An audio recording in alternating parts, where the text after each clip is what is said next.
Hi guys, কি কৰিছে আপোনালোকে?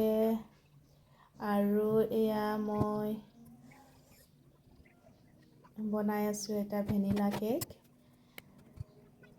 আৰু সিদিনা আপোনালোকক দেখুৱাইছিলোঁ চকলেট কেক বনোৱাৰ পদ্ধতিবিলাক। আকৌ ভাবিলোঁ আজি এটা ভেনিলা কেক বনাইছোঁ, সৰুকৈ ভিডিঅ' এটা কৰি থওঁ আৰু অকণমান আপোনালোকক দেখুৱাবৰ কাৰণে চেষ্টা কৰিছোঁ কি ধৰণে বনাইছোঁ। চাবচোন আপোনালোকে। আৰু এয়া মই কেকটো বনাই ক্ৰাম কোট কৰি ক্ৰীম দি ক্ৰাম কোট কৰি ফ্ৰিজত ৰখাৰ পাছত এয়া ফাইনেল আইচিং ডেক'ৰেশ্যনৰ কাৰণে কৰি আছোঁ। আৰু ডিজাইনটো আপোনালোকক দেখুৱাম, জনাবচোন কেনেকুৱা লাগিব। জেলৰ লগত অলপ য়েল্ল' কালাৰ মিক্স কৰি এয়া ড্ৰপ কৰি দিছোঁ ডিজাইনৰ কাৰণে, ওপৰত চিম্পলকৈ এটা ডিজাইন দিম বুলি।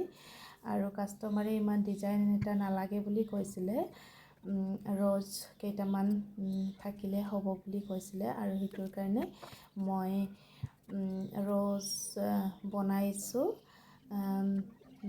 তিনিটা ৰ'জ বনাই দিছোঁ। আৰু ৰ'জৰ বনোৱাটো দেখুওৱা নাই বাৰু ভালকৈ আপোনালোকে জনাবচোন। চাব যদি বিচাৰে কি ধৰণে বনাই, তেতিয়াহ'লে মই আপোনালোকক ভালকৈ ভিডিঅ' এটা বনাই দিম ৰ'জ বনোৱাৰ,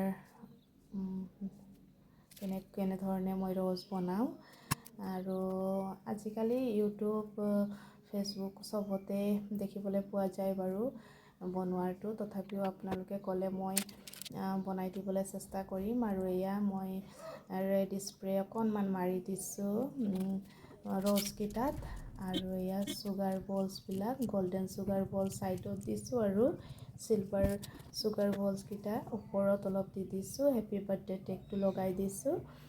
আৰু পাত কেইটামান বনাই দিছোঁ ক্ৰীমত গ্ৰীণ কালাৰ এড কৰি। আৰু এয়া মোৰ কেকৰ ফাইনেল লুকটো।